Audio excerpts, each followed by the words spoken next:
Good afternoon, everybody, and welcome to our webinar, Super Strategies, Building Wealth and Reducing Tax for Investors. My name is Tim Graham of hotspotting.com.au, and I'm thrilled to have you all join us today as we dive into some practical and powerful strategies to help maximize your superannuation. Whether you're a seasoned investor or just beginning your financial journey, today's session is something for everybody.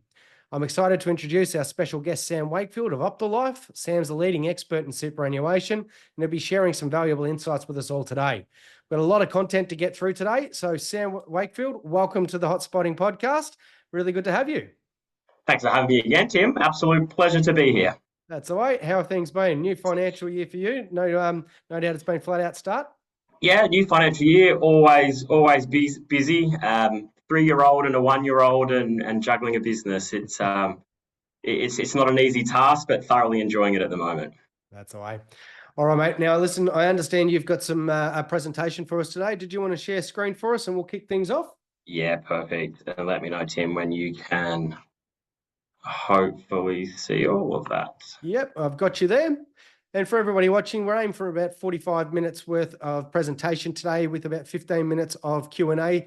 There will be a Q&A section on the bottom of the Zoom app. You're welcome to ask questions throughout the presentation, and we're aiming to have about 15 minutes to have those questions answered at the end. Over to you, Sam. Perfect. Thank you very much. Look, a really interesting topic today from my point of view. I think superannuation is one of the most complicated, confusing, and probably misunderstood elements of our financial situation. We all have super. Every single one of us in this webinar today will have a superannuation fund. And I could almost guarantee if I asked everyone in this webinar to rate their knowledge out of 10 on superannuation, I would say it's quite often going to be closer to that minimal. So today is really exciting for us. Superannuation is a financial planner's best friend. We absolutely love superannuation. Superannuation, when used to its full capabilities, is such a wonderful tax-effective investment vehicle. So really excited to run through today's presentation. Before I jump into it, just a bit of a general advice warning that anything that we do cover in today's presentation is general in information. It's not tailored to your personal circumstances. So please do act on advice before acting on anything in today's presentation. A little bit about us before we jump into it. Optalife, we have one simple purpose, and that is to help our clients live their optimal life. Although we're focusing today on superannuation, for us, superannuation's one key element of a successful financial plan. We work with our clients to build a financial plan, which ultimately is a roadmap of their finances, where they are today, where we want to be in the next 1, 3, 5, 10, 15 years, and building a really concrete game plan on how we get there. So that's us, that's what we do. In the journey that I want to take you on in today's presentation, I want to spend a little bit of time on what actually is superannuation. Once we understand what superannuation is, how do we contribute to super? Once we've contributed and built our superannuation, how do we then access it? And I've got some real live examples then of taking what is super, how do we contribute it, how do we access it? I've got 2 really great examples of how we've put super to action for some clients of ours. We'll then cover off some final thoughts and where to from here. But let's jump into it. So what is superannuation? Contrary to popular belief, superannuation isn't actually an investment.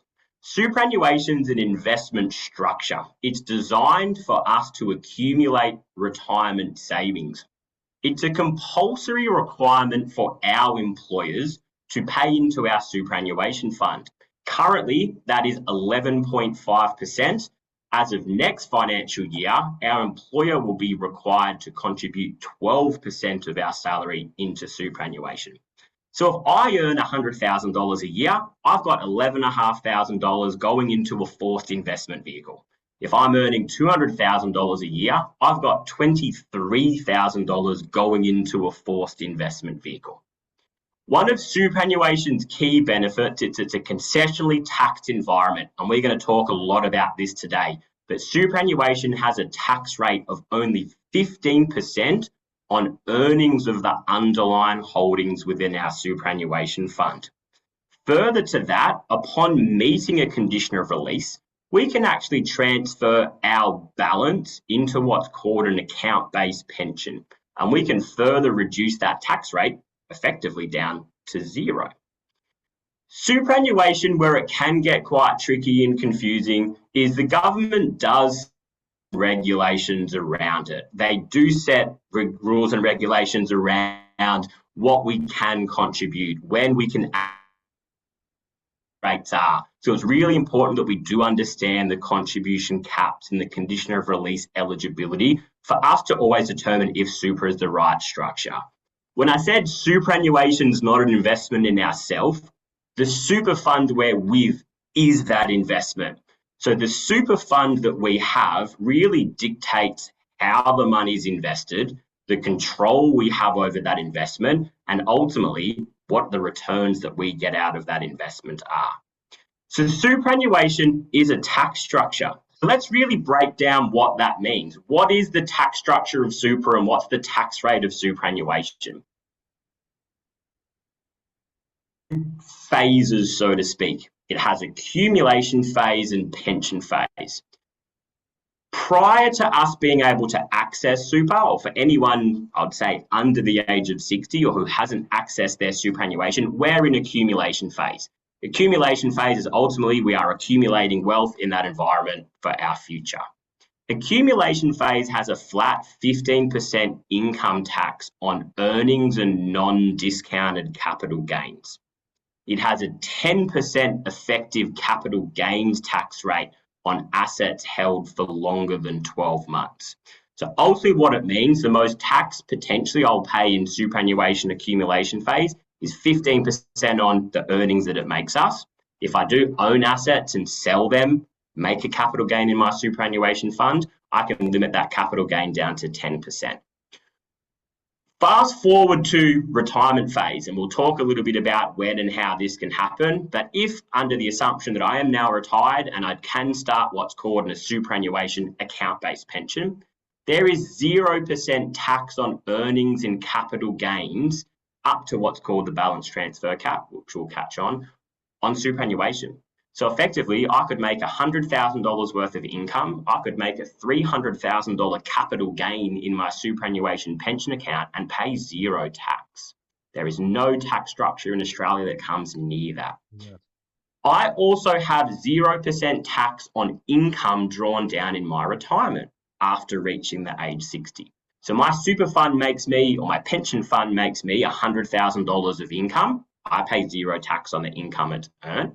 I decide to draw that $100,000 investment earnings to me personally to live off that income. I also pay 0% tax on the drawings from my superannuation fund. So account-based pensions are one way we can basically reduce our overall tax down to zero. So if I'm not investing in superannuation, what are my other tax structures? What are my other structures and how do they work from a taxation point of view? So if I'm to invest in my own name, I will pay between 0 and 45% tax plus a Medicare levy on earnings that I make. If I earn under $18,200, I'm in the tax-free threshold. I don't pay tax. If I earn $100,000, I pay 30% tax. If I earn $150,000, I'm in the 37% bracket. If I earn above $190,000, I do pay the highest marginal tax rate of 47%, including Medicare levy. So superannuation from an income earnings point of view is far more tax effective than earning money in our own name. If I do make a capital gain in my own name, I buy an investment, I sell it, I may also pay up to 22.5% capital gains tax on assets that I've held longer than 12 months. So talk that through. I earn above 190 grand. I do make a $100,000 capital gain. I do get a 50% discount on that capital gain. So effectively, I'm paying 22.5% capital gains. So superannuation is also potentially a more tax effective way for us to buy and sell investments. Trusts and companies are also potentially a really tax-effective way for us to hold assets and produce income and buy and sell assets. The benefit of trusts is we can make distributions to potentially a family unit. We can make distributions to who we choose that may be in the lowest or lower marginal tax rate than maybe ourselves. But with a trust, any income a trust derives must be taxed in the beneficiary's hands. So ultimately, a trust will pay or will be taxed at the individual tax rate of a beneficiary. Trusts also do have the benefit of that 50% capital gains tax discount. Now, if I'm a husband and wife, both of us are earning, say, $100,000 a year. We might have some young kids we can distribute to them, but we might not have anyone else in our family unit to distribute to. A trust is really no different than owning assets, or the tax rate is really no different than if I owned those assets in my own name, because us as beneficiaries are in a pretty decent tax rate.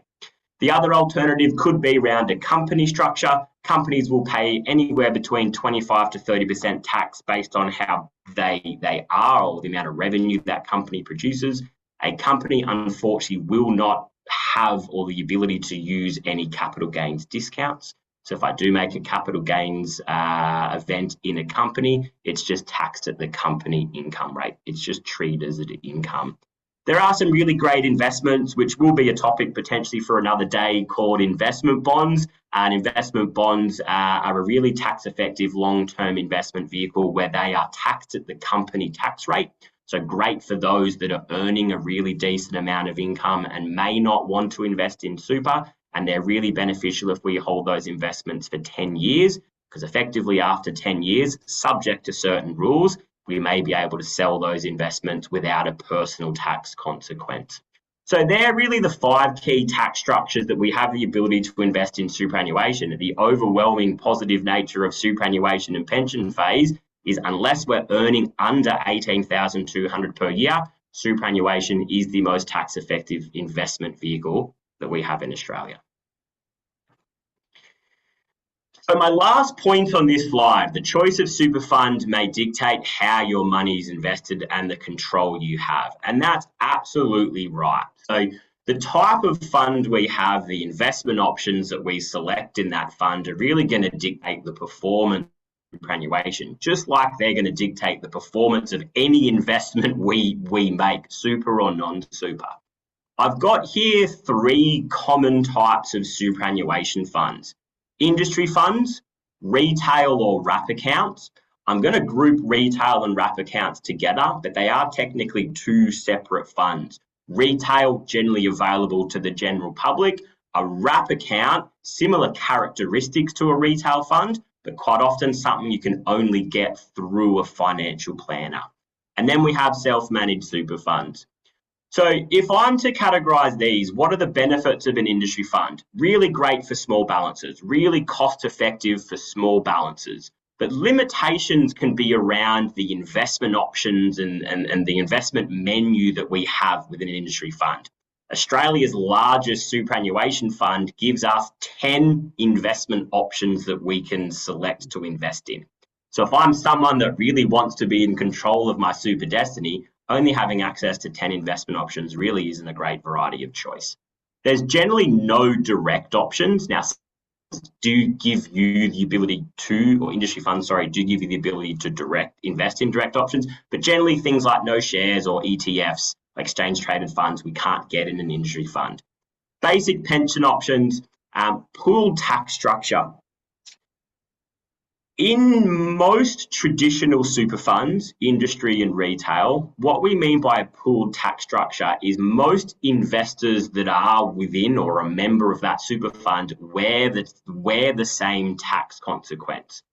The balance of our super fund is net of any tax consequence the fund may hold. So think of a super fund as an entity that is constantly buying and selling investment. They're trying to buy and pick the best ones for their members. They might buy and sell an investment that you don't actually hold, but given that pooled tax structure, you actually do technically wear some of that tax consequence of that. Generally cannot transfer from a pension without realising a capital gain. I'm going to park that one for a conversation later down the track. Why would I invest in something like a retail or a wrap account or an SMSF? ultimately it's to have greater control of your destiny, greater investment menus you can choose from. In an SMSF, we have access to direct investment properties. We have access to buy and sell shares. We can pool our funds with up to 6 members. When it comes to a retail or wrap account, you generally have that same flexibility as an SMSF. We don't have the ability to buy direct property or borrow money as example, but buying shares and ETFs and more specialized, we have the ability to do. So we have the same features technically of an SMSF, quite often without the onerous paperwork and time to run. But a retail or wrap account will generally give us far more superior functionality. Our fees can get more and more competitive as our balance grows. And some key things to note, things like individual tax structures. So instead of having to wear the tax consequence of all of the members of the fund, we can control that tax consequence a little bit more. Things like transferring from pension without realising a capital gain, I'll touch on a little bit more. Now, our last webinar with Hotspotting was all about SMSF. So if you're someone that really likes the sound of self-managed super funds, suggest you give that last webinar a really good listen. And if you've got any questions about these different types of superannuation structures, we can address that offline. So what is super? Now we know what it is. We know the benefits from a tax point of view. We know what type of fund we can invest in. How do we get money into super? Now, there are 2 major types of contributions we can make. We can make what's called a concessional contribution. We can make what's called a non-concessional contribution. There are other types of superannuation contributions, something called a downsizer contribution. For those that are self-employed, there are some special types of contributions for self-employed business when we sell potentially an asset. They're not to be touched on today. I just want to focus on the 2 most common types. So, concessional contribution.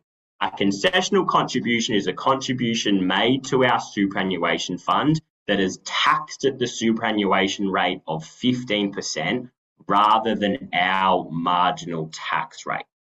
What I want to talk through here is what's the cap? What type of contributions are concessional? What is the eligibility for those contributions and what's the tax?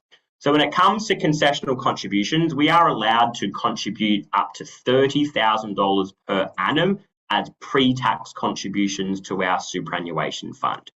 An example of concessional contributions are super guarantee. So that's the 11.5% that our employer, or if I'm self-employed, that's the contribution that I'm making on behalf of my company to my superannuation fund. It's not taxable income to me, it's taxable, in essence, salary to the super fund. Salary sacrifice, a really great pre-tax effective investment strategy where I could ask my employer to direct a percentage or a set amount of my salary to superannuation. That money's then not taxed in my hands. That money is accessible taxable income. I can also make what's called a personal deductible contribution. That would be, I might have some own money lying in my bank account. I might have sold an asset and had some proceeds in my bank account, and I might decide to make a personal contribution to super, which I'm then eligible to claim a tax deduction on. I get a personal tax deduction, my super fund then pays tax on that contribution at their rate.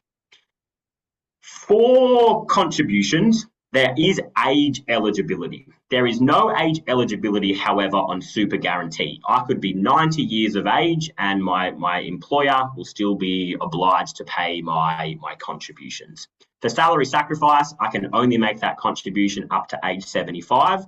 And for a personal deductible contribution, I can make that contribution up to age 75. However, after age 67, that is subject to meeting a work test. So I technically do have to do a little bit of work in the financial year after age 67 if I do want to do a personal deductible contribution.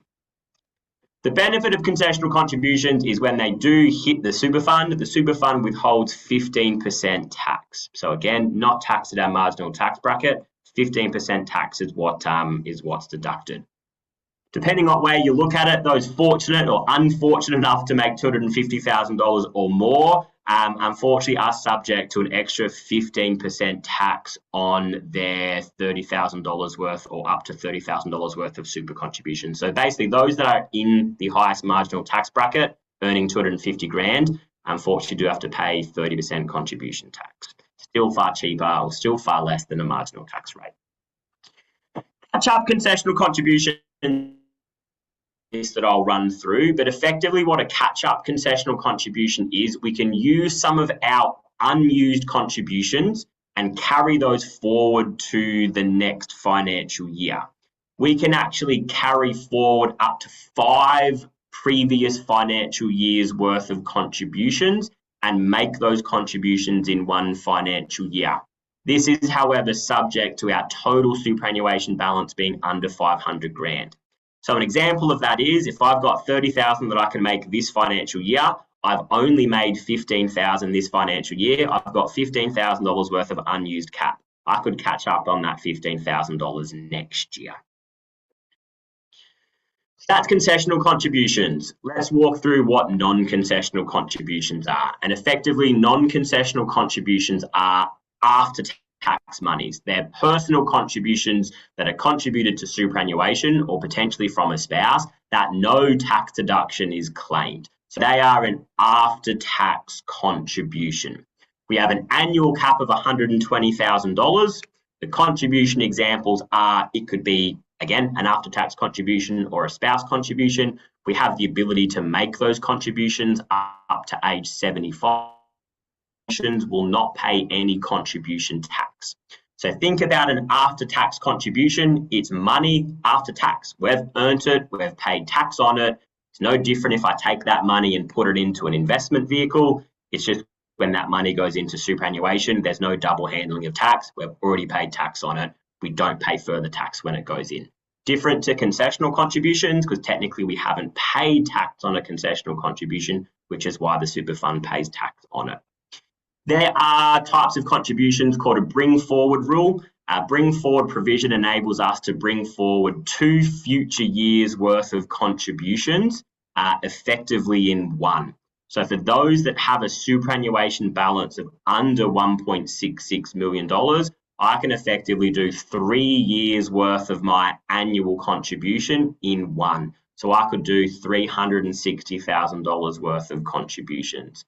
Depending if our balance is above 1.66 million, I might only be able to do 2 years worth of contributions. I may only be able to do 1.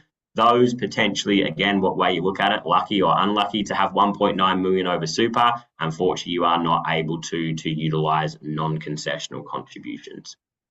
We also have something called a spouse contribution. Spouse contribution can be a really tax-effective way to contribute money on behalf of our spouse.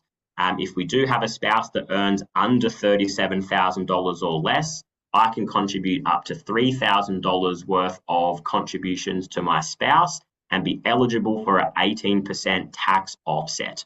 So 18% of $3,000 is $540. I make $3,000 worth of contributions. I ultimately pay $540 less in tax. It then is a slight tiered scale until we earn, or our spouse earns above $40,000 per year. And unfortunately, then we would no longer be eligible for that spouse tax offset. So we've spoke about concessional and non-concessional contributions. Sorry, give me 1 second here. So how we get money in, how do we access super? So the way that we access superannuation is we need to meet what's called a condition of release. Now, the most common condition of release is reaching age 60. We can also reach a condition of release through permanent incapacity, through things like financial hardship, compassionate grounds, and death. I won't touch too much on those today. What I want to focus on is reaching age 60. So if I've reached age 60, I've met what's called my preservation age. I can access possibly all or part of my superannuation. If I've reached age 60 and am still working, I can start or utilise what's called a transition to retirement. If I've reached age 60 and retired, Potentially, I've ceased a gainful employment arrangement. I don't tend to go back to work more than 10 hours per week. Reaching age 60 and retiring, I now have full accessibility of my superannuation fund. If I terminate or am terminated employment on or after age 60, again, I have full accessibility to my super fund. Or if I reach age 65, it does not matter if I'm working or not, I have full accessibility to my superannuation. So 2 key things to note here. To access my superannuation, I first must reach age 60 and retire. Otherwise, I have full accessibility to my superannuation on reaching age 65. Once I've reached age 60 and retired, how do I then access my superannuation? So I've worked my butt off to get money in, I've maximised my super fund, I'm now at retirement age, I'm age 60, I've ceased gainful employment, I can access my super. How can I actually then have the ability to utilise it? There are 3 ways. We can either access our superannuation as a lump sum, we can access our superannuation as an account-based pension, or we could do a combination of both. What a lump sum means is I can basically withdraw the full or part of my balance out of my accumulation account to me personally. So if I've got $1 million balance, I could 100% withdraw that full $1 million balance out of my superannuation fund. As long as I am age 60, that withdrawal will generally be tax-free. So no tax consequence on me taking that $1 million out of superannuation.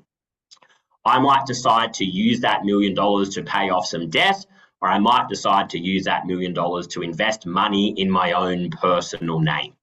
Really key to be aware of, if I've withdrawn money from my super and invested that in my own personal name, I will be subject to personal marginal tax rates. So potentially I've taken money out of a really tax effective environment and put it into maybe not as tax effective retirement.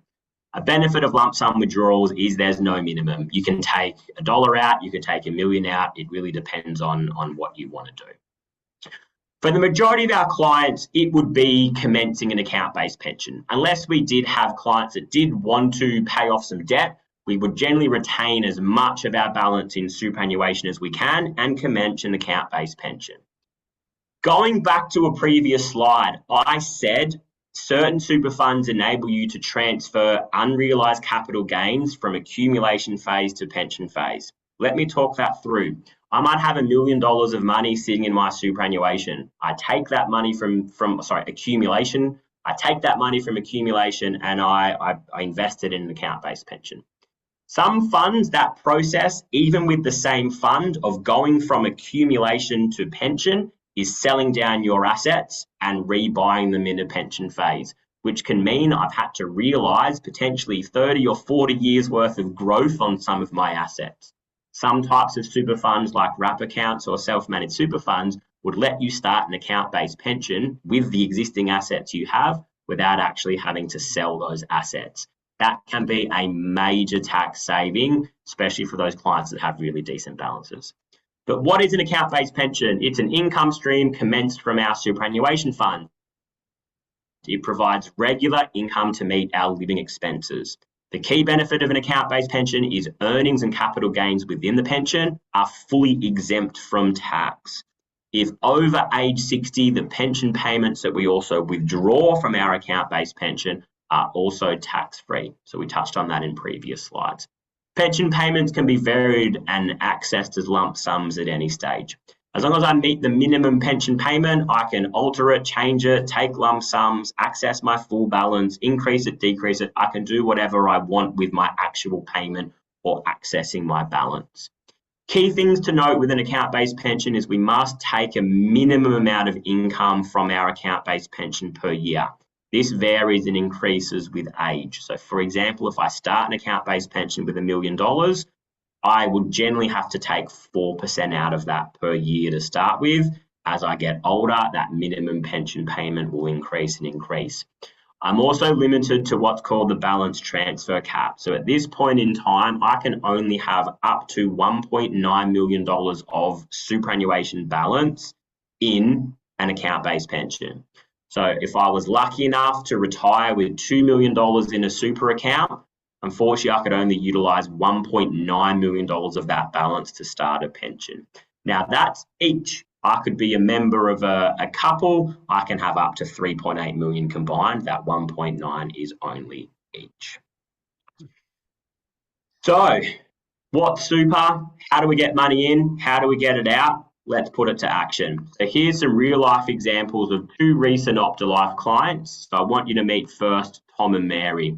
A little bit about Tom and Mary, early 40s, two young kids, have a home, have a mortgage, decent salary. Tom was on 150 grand a year, Mary's on 100. She just recently went back to work full time after spending time raising kids. Tom's got 210 in super, Mary's got 75, an offset account of 120 grand, and they've got surplus income of 3,000 a month, 36,000 per year. So Tom and Mary came to us with a couple of really great goals. Their goals were around exploring strategies to build and grow their wealth. Their goals were around better understanding and managing their super. Their goals were around reducing tax. Really important for them to fund schooling and give kids head starts in life. And they wanted regular travel and sustain their current lifestyle. So really common goals that we would have for clients in that similar demographic. So how super helped with Tom and Mary's goals? So here's 5 key things purely super related that we did for Tom and Mary. We did a lot more that's not to be discussed today. But we switched Tom's super to a wrap account to better align his super to his investment preferences and reduce fees. Tom was a really hands-on kind of guy, wanted a little bit more of a tailored portfolio to meet his investment preferences and his needs and his goals. We retained Mary's industry fund due to its cost-effective nature. We didn't really have a material benefit of switching out of her fund. However, we did take her from her default option. Mary had actually never told her super fund an option that she wanted to invest in. So the super fund was just doing that on her behalf. So we did make a little bit more tailored switch to how her superannuation was to be invested, and we invested that more high growth. We commenced salary sacrifice for Tom and Mary. We did 200 a week for Tom, 100 per Mary. We did prioritise extra money for Tom, given Tom was earning a little bit more income, a bit more tax effective for Tom. But given, again, Tom held most of the super balance, Mary was still really important for her to want to build and grow her super. So we did 300 a week, but we split that 2 for Tom and 100 for Mary. We set up superannuation beneficiaries, really important for all of us or anyone on this webinar today, that there is a really key way that we need to nominate superannuation beneficiaries for our super fund. Our super fund is what's called a non-estate asset, which means it has nothing to do with our will unless we tell it it has something to do with our will. It will go to the beneficiaries we have nominated. If we don't have a beneficiary, or if we have nominated something called a non-binding beneficiary, there can be a bit of time and effort to actually get the super fund to pay the beneficiary of who we would prefer. Otherwise, we generally set up something called binding nominations, which we can touch a little bit more offline if required.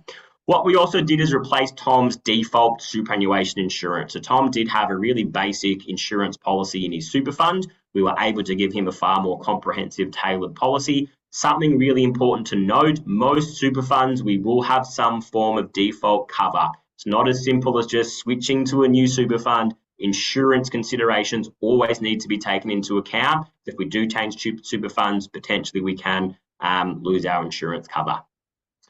So what were the key benefits of what we did for Tom and Mary? So some of the key benefits for them was not even around the contribution strategies, just around switching funds and switching investment options. So for Tom, we were able to give him a more cost-effective super fund. He saved about 0.27% in fees. Tom wasn't in a very expensive super fund to begin with. We've had examples of where we've saved clients probably in excess of 1% of superannuation fees in the past. But a simple, more cost-effective super for Tom was giving him about an extra $60,000 worth of balance at retirement.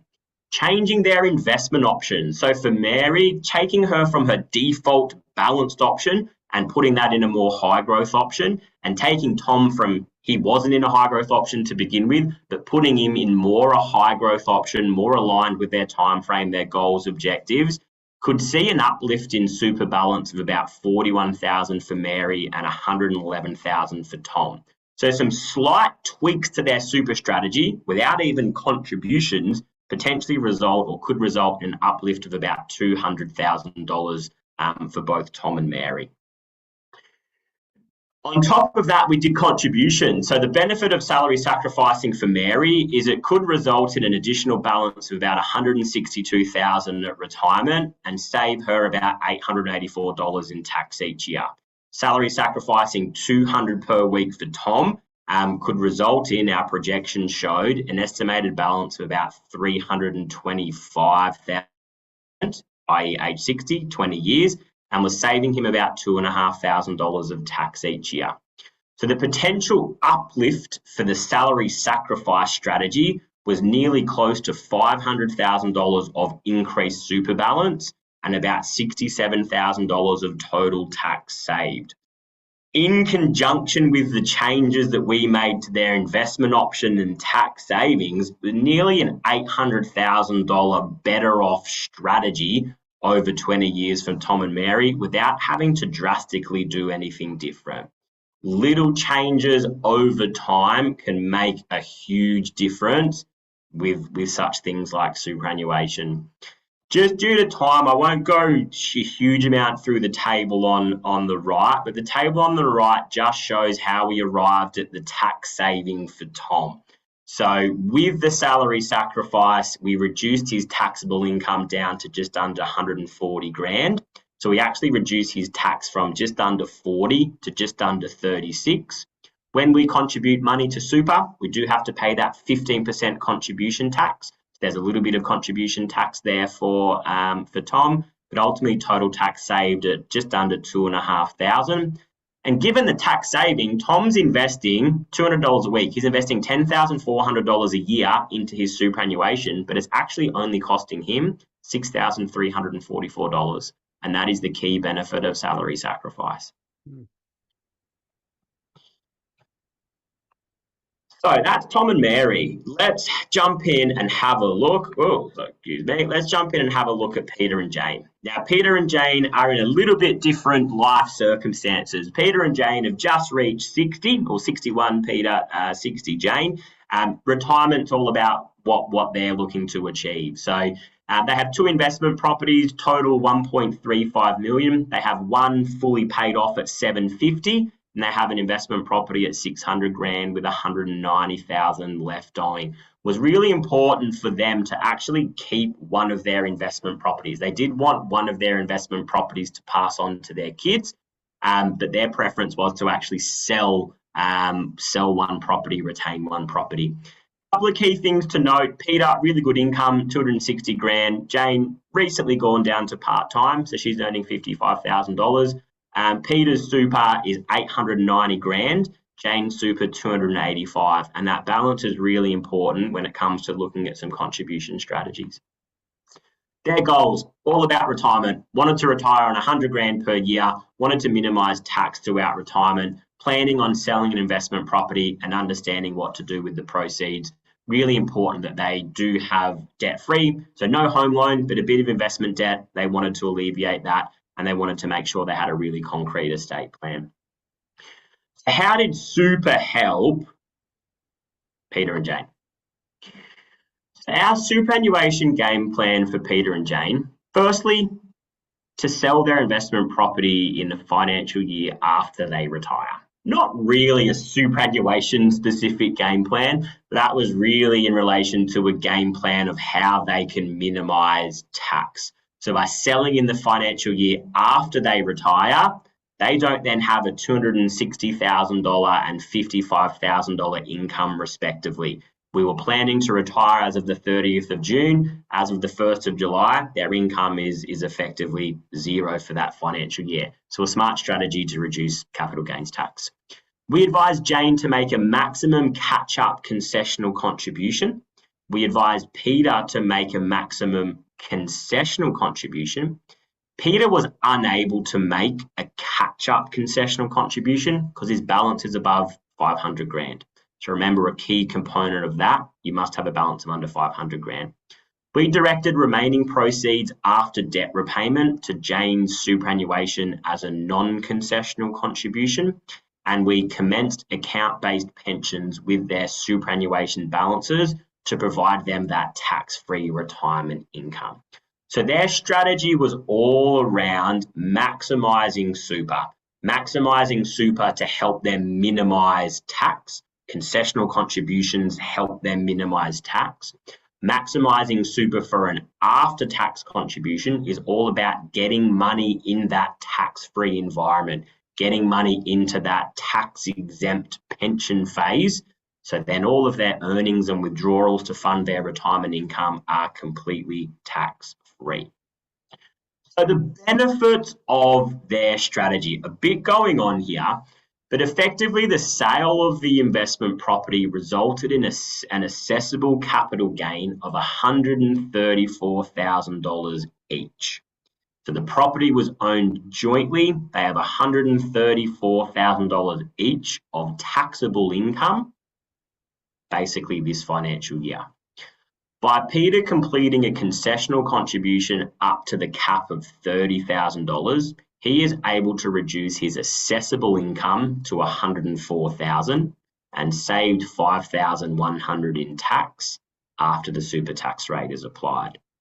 By Jane completing her catch-up concessional contribution, along with also maximising her current year contribution cap, she was able to reduce her personal assessable income down to $23,000, and that was saving her $17,000 in tax.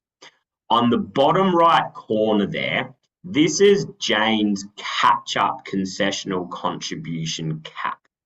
So remember, we can make catch-up concessional contributions for previous financial years, up to 5 in total, that we haven't fully utilised the cap. Example for Jane, in the 1920 financial year, the concessional contribution cap was $25,000. She had made $10,450 worth of contributions, so effectively she could catch up $14,500 from that year. 2021, she could catch up $13,000, 21-22, $15,000. She went part-time in 23 and 24, so she could effectively catch up $21,700 and $21,550 for those financial years. So what it meant, Jane could catch up 5 years worth of those previous unused contributions. She could catch up on $86,450 of previous 5 financial years contributions, and she can also use contribution cap for this financial year. So Jane could have technically made $116,450 worth of contributions. The table above that, you see here I've got no contribution with contribution. The catch-up deductible contribution we made was $111,000. We didn't use her full cap because we didn't want to bring her taxable income below $23,000. So we were able to effectively contribute $111,000 to super. She still does have a little bit of balance in her cap, but that's okay. And we were able to reduce her taxable income from $134,000 down to $23,000. The tax, or effectively the capital gains tax that she would have paid on $134,000 of assessable income would have been $33,668. The personal tax she will pay after the contribution is only $68. So she will save $33,600 in personal capital gains tax. However, keep in mind that that $111,000 contribution is an assessable contribution to the super fund. So the super fund will be required to pay 15% tax on that contribution. So the super fund will pay $16,050. So effectively, without the contribution, $33,668 in tax. With the contribution, $16,718 tax. So she saved $16,950 in tax, plus the $5,100 that Peter saved as well.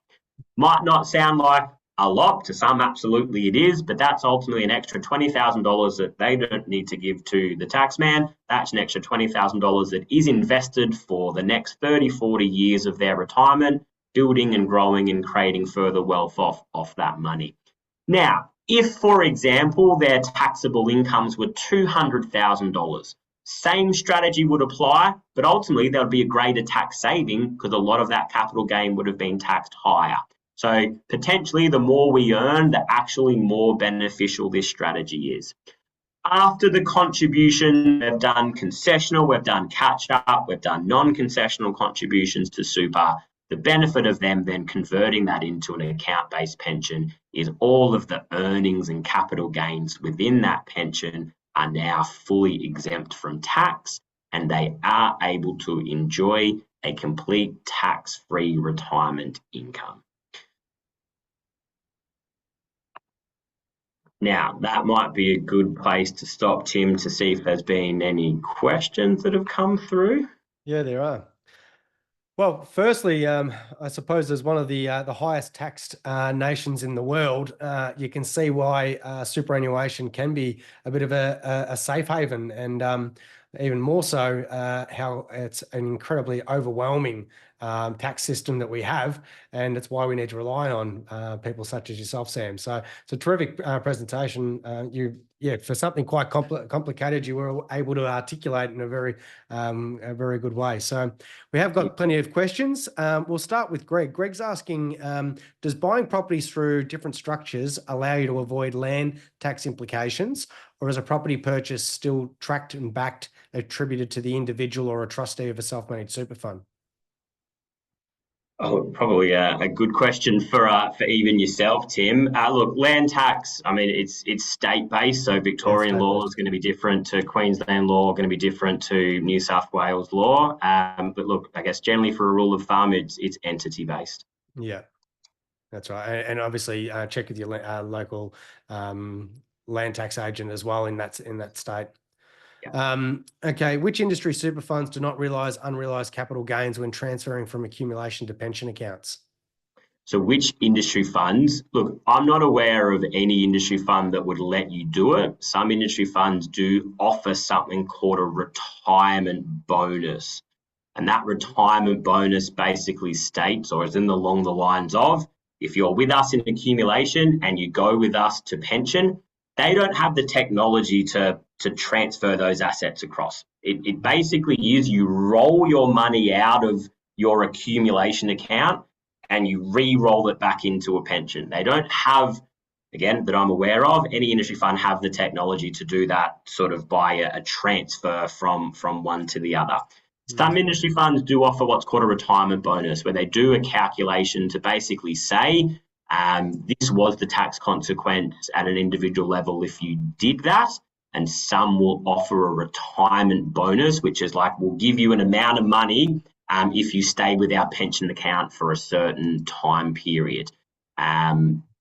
There's a handful of funds that do that. Happy again to talk that more on an individual basis offline. Yep, terrific. Another question was, if you transfer 1.9 million from accumulation to pension on 1st of July and earnings push past the balance to 2.1 by 30th of June, how is this taxed?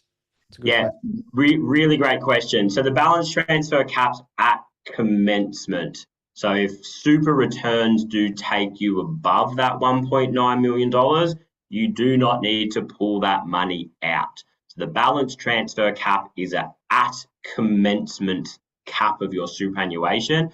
For anyone that has commenced an account-based pension, say 4 or 5 years ago, your balance transfer cap will potentially be a little bit different than 1.9. It was first introduced at 1.6 and it's indexed its way to where it is at 1.9. But a really great question. Earnings do not form part of the balance transfer cap. It's just the initial rollover and potential new monies that's added towards it. That's a good point. For using a feature like Members Direct or Oz Super Fund, would it be a way to avoid the issue with pool investment balances, capital gains, which may not directly own in your own super account? Yeah, look, absolutely. Their member direct options are generally individual traded assets. Look, I'd say compared to other accounts, the way that other types of super funds would let you do that buying and selling or having those direct options is far superior than what an industry fund would enable you to do. So yeah, absolutely, it's a way you could do it. you're buying and selling your own assets in there. You're buying a listed share. You're buying it as an individual. Correct? Yes. One thing I would say is it can potentially be done far cheaper and far simpler, potentially with other superannuation structures. Okay. Another question, when you move from one fund to another, will my balance be taxed by the originating fund? If so, then better not to move fund too often. Really, really great question. So most, let's say industry funds and retail funds, if my balance is 500,000, that's my net of tax balance. So if I roll over that fund, there really isn't a tax consequence. My balance is net of any tax, so that I'm that pooled tax structure. If I had, say, for example, an individual taxed fund, I would have an individual gain. So potentially if I did need to sell down that asset to roll over to another super fund, absolutely, we want to minimise the amount of times that we would realise capital gains. But look, if there was a reason to do it, we may want to realise that capital gain. That is where I'd say something like a retail or wrap account or potentially even a self-managed super fund can have greater benefits over maybe an industry fund, because it can be a fund that can far greatly evolve through our life stages. So I might be with an industry fund while my balance is small for all of those benefits, but I might want to then go somewhere else because I've got other needs that it just won't meet. There are other type of structures that, yeah, we might recommend purely for that reason, that they could just evolve as you go throughout life, the amount of times that you would need to roll over a fund. So, yeah, really good question, and yes. Yeah, good one. I got a question from Don in relation to self-managed super funds. I have actually put a link to your previous webinar we did specifically on self-managed super funds. So I do recommend anybody interested in that go and have a look. But Don has asked, what are the costs, fees, charges to set up a self-managed super fund, and what are the annual compliance fees for things like the ATO reporting? Yeah. Well, great question. My previous webinar did have a couple of live examples of costs. Look, I'd say costs will be dependent on the assets that we're buying. Are we buying property? Does it need what's called a bare trust establishment to be able to buy that property? I'd probably say on average, we work with a variety of different self-managed super fund providers, some online providers, some accountants, etc. I'd probably say on average, maybe $4,500 to $5,000 to set up an SMSF. That would be including, say, the ability to buy property. If not buying property, you could probably look as little as somewhere around about $1,500 asterisks, depending on, again, a few key things. Running costs, again, can be dependent on the assets that you're holding, can be cheaper with an online provider compared to, say, a full-serviced accountant. But I'd probably say as a good rule of thumb, on average, maybe $3,000 to $3,500, maybe a little bit cheaper if property or having a loan or a limited recourse borrowing arrangement was something that the fund did not have. Very good. One other question I had for you, Sam, which was to do with common mistakes that investors have when managing superannuation themselves. What are some of the sort of pitfalls that you've seen? Yeah, I think it's just relying on the super fund's default option. The amount of people that we see that will be, I'm 37, my risk profile and my risk appetite is extremely high. I want to invest in as high growth assets as I can. Yeah. But if I don't make an election to my super fund of how I want my money to be invested, I'll just sit in their default option. Their default options can vary vastly from one super provider to the other. So one super fund's default option could be quite high risk. One fund default option might not be as high risk. So I think just understanding the investment option that your fund has and understanding the difference between something that's high growth or balanced. Something that is sometimes maybe a bit of misconception across the industry as well is what one fund might call balanced is really different from what another fund might classify balanced. So sometimes we as advisors have clients thinking that they're quite conservative being in a balanced option, but when you actually break down what that fund's balanced option's invested in, it can actually be quite growth orientated. And that's probably what we see in traditional funds. I'd say some things that we would see quite often with maybe self-managed super fund clients is cash. they've set up a fund, they've rolled it over, they've bought a property, and they haven't really done much else with it. So we do tend to see a lot of our self-managed super fund clients that come to us quite often just holding far too much cash. So they're definitely a couple of quick wins there. That's the way. And finally, Sam, anybody who would like to reach out and learn a little bit more or have a session with you to discuss super. Yeah, absolutely. So look, just some final thoughts on my end to absolutely cover what we spoke about them. For anyone that does have a traditional super fund, an industry or retail account, you can jump on through MyGov to the ATO Super Check, and that lets you do a little bit of a report on your fund's performance, your fee structure, quick wins we spoke about, salary sacrifice. I think most people that are probably above the age of 40 should really start to consider salary sacrificing. Anyone in this webinar above the age of 50, you should well and truly start considering, and just your investment option. But from our point of view, this is how we can get in contact. For anyone that's registered or listened to the webinar today, we are here to offer a free 30-minute superannuation health check. That can just simply be to answer any questions that you do have on today's webinar. That can be to really talk about your fund and how it compares to the average fee structure or the average performance. That could simply be just to talk about whether or not salary sacrifice or a personal deductible contribution is right for you. So happy to offer any registrant for today a free complimentary 30-minute